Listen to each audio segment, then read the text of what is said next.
Thank you, Mr Speaker. Mr Speaker, this is a good budget. It's a great budget for New Zealand, and it's a budget that New Zealanders can be very proud of. I think that we need to acknowledge the work that the Honourable Bill English has done in making this budget work. To all New Zealanders that have gone out there and sacrificed over the last few years to make sure that we were on the right economic track, and to the Prime Minister for delivering the management and vision to see that this budget is a reality. And when we look at the opposition there, it is a very, very sad state of affairs. That last member spoke about immigration. I remind that member of what David Parker said on Q&A this weekend on TV, that over 40,000 people coming into New Zealand is wrong. A positive 40,000 immigration into New Zealand is wrong in Labour eyes. Go out there into any city in New Zealand and any town and campaign on that, because you are the Labour Party are telling New Zealanders, they are telling New Zealanders that have come here recently, the million people that have become New Zealanders recently over their lifetime, that they are not welcome. That is what the Labour Party is saying, and that's what New Zealand First is saying as well, because it isn't a misrepresentation, because how do you get to have those people come in New Zealand if there will not be... Order. The member cannot use that phrase, tell a truth. It's out of order. There is a Speaker's ruling, 42.3, so I'll ask the member not to use that phrase in the future. David Bennett. Thank you, Mr Speaker. Order. Now, I've just ruled that phrase is out of order, and I won't have it again. David Bennett. A point of order, Dennis O'Rourke. From that comment, and would ask that the member be required to withdraw and apologise. The member has taken offence. I withdraw and apologise. David Bennett. Thank you, Mr Speaker.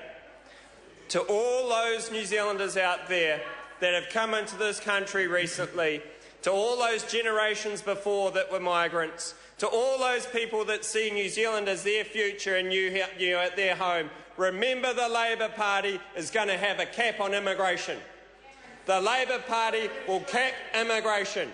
And if that is the case, then that will be a disaster for New Zealand going forward. To all those people that are New Zealanders, they may not be born here, but they have made New Zealand their home. They have a future in this country, and the Labour Party believes they are not welcome here. That is the Labour Party of new. That is the Labour Party that has sold out to the New Zealand First Party. That is not what this country stands for, and that is what the people in New Zealand want. We want a free, open and tidy society which people can come and make their future in this country. We want a country where people that are educated and see the future of this beautiful, successful country as a place they want to be. And we want to encourage those people to come here. I look around this House and I see many people that weren't born in New Zealand. And would they be here under Labour Party policy? No.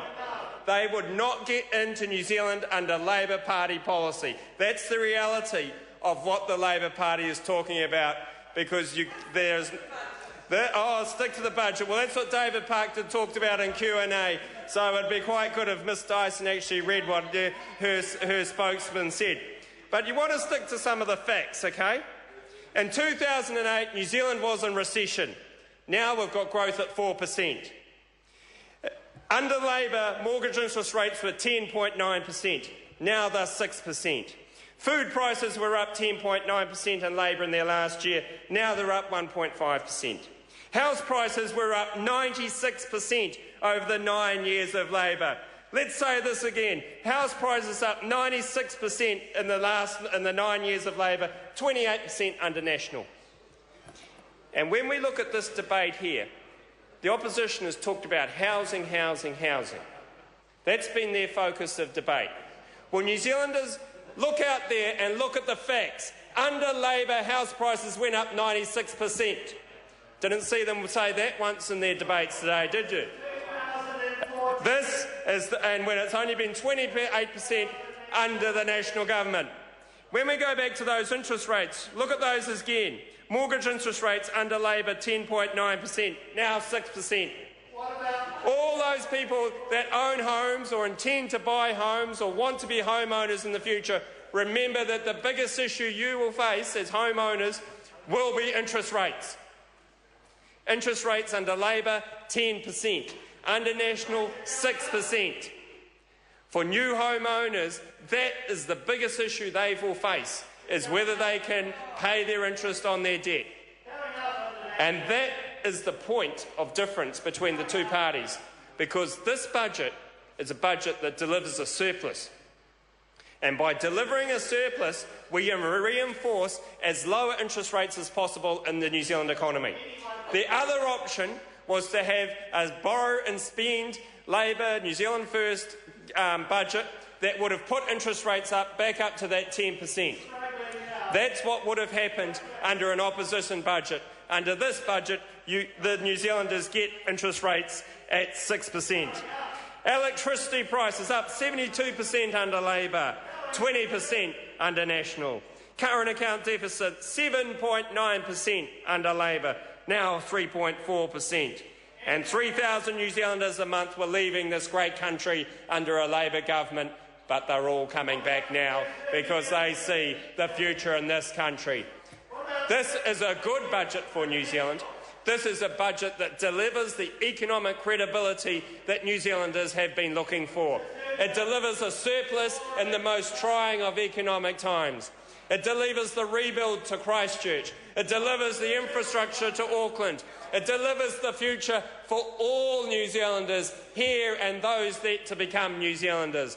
It is a progressive, forward-looking budget from a government that is looking to the future. And when I look at my great city of Hamilton, we do well out of this budget. We get new schools for the north of my electorate. That Labor Party, when they were in government, came and looked at bits of land and said that would be a great place for a school, but never actually promised anything or did anything. Under National, we have rebuilt that hospital.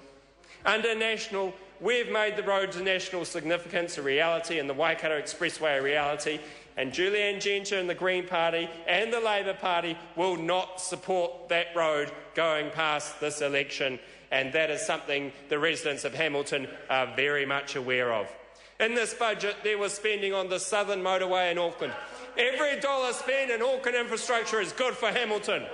Every dollar spent up there is good for us because we get 10% of the growth out of Auckland. So as Auckland goes to 2 million people, Hamilton will overtake many of the other cities of New Zealand and become one of the biggest cities in this country, moving from fourth. And I say one day we'll be taking on Wellington in that third place position. That is the reality of a forward-looking future country. Auckland, Hamilton, Tauranga, that golden triangle will be part of what is a modern Pacific Rim world. And that is a multicultural world that has an ambitious future and a future that will track towards success, growth and development. It is not a future based on what the opposition looks across the table at other people and envy and hatred and trying to take apart. It is a positive future, a positive budget that delivers surpluses so New Zealand can repay its debt, so that New Zealand can go forward. And New Zealand can actually start handing out to its people the services they demand. The services like the under-13 free medical care. That's what people wanted to hear, and that's what they're getting. This is a good budget, Mr. Speaker. It delivers a surplus. It delivers a vision for New Zealand that is strong and prosperous and forward-thinking. It is a budget that the people of Hamilton like. It's the budget that the people of New Zealand will like too. Thank you, Mr. Speaker. I call Jonathan Young. Mr. Speaker, I'm very pleased to stand.